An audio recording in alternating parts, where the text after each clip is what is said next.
Acts chapter 23, Holman Christian Standard Bible. Paul looked intently at the Sanhedrin and said, "Brothers, I have lived my life before God in all good conscience until this day." But the high priest Ananias ordered those who were standing next to him to strike him on the mouth. Then Paul said to him, "God is going to strike you, you whitewashed wall. You are sitting there judging me according to the law. And in violation of the law, are you ordering me to be struck?" And those standing by said, "Do you dare revile God's high priest?" "I did not know, brothers, that he was the high priest," Paul replied. "For it is written, you must not speak evil of a ruler of your people." When Paul realized that one part of them were Sadducees and the other part were Pharisees, he cried out in the Sanhedrin, "Brothers, I am a Pharisee, a son of Pharisees, and I am being judged because of the hope of the resurrection of the dead." When he said this, a dispute broke out between the Pharisees and the Sadducees, and the assembly was divided. For the Sadducees say there is no resurrection, and no angel or spirit, but the Pharisees affirm them all. The shouting grew loud, and some of the scribes of the Pharisees' party got up and argued vehemently. "We find nothing evil in this man. What if a spirit or an angel has spoken to him?"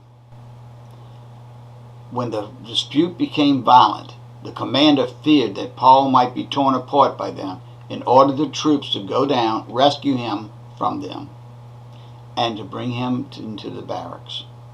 The following night, the Lord stood by him and said, "Have courage, for as you have testified about me in Jerusalem, so you must also testify in Rome." When it was day, the Jews formed a conspiracy and bound themselves under a curse, neither to eat nor to drink until they had killed Paul. There were more than 40 who had formed this plot. These men went to the chief priests and elders and said, "We have bound ourselves under a solemn curse that we won't eat anything until we have killed Paul. So now you, along with the Sanhedrin, make a request to the commander that he bring him down to you as if you were going to investigate his case more thoroughly.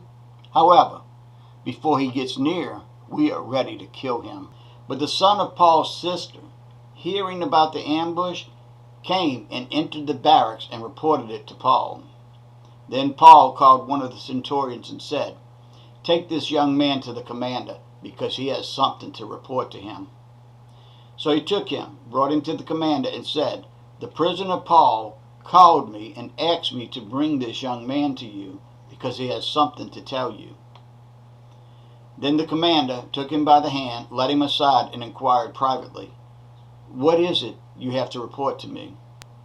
"The Jews," he said, "have agreed to ask you to bring Paul down to the Sanhedrin tomorrow, as though they were going to hold a somewhat more careful inquiry about him. Don't let them persuade you, because there are more than 40 of them arranging to ambush him, men who have bound themselves under a curse not to eat or drink until they kill him. Now they are ready, waiting for a commitment from you." So the commander dismissed the young man and instructed him, "Don't tell anyone that you have informed me about this."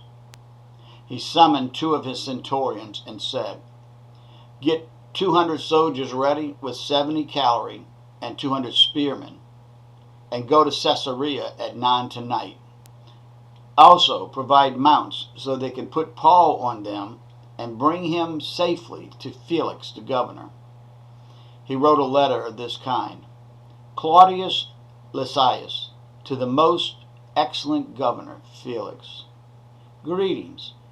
When this man had been seized by the Jews and was about to be killed by them, I arrived with my troops and rescued him because I learned that he is a Roman citizen. Wanting to know the charge that they were accusing him of, I brought him down before the Sanhedrin.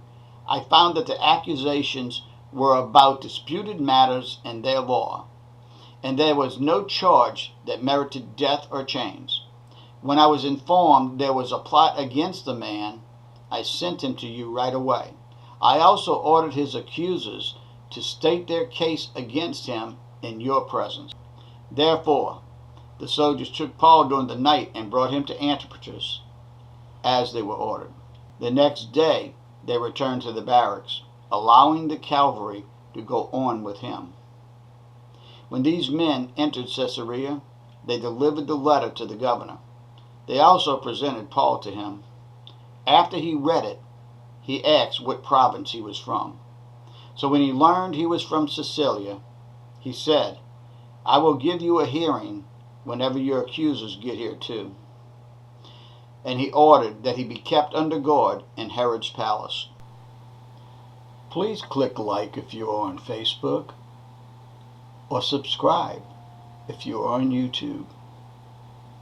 But always remember, by sharing this video, you are sharing God's Word. May God bless and keep you.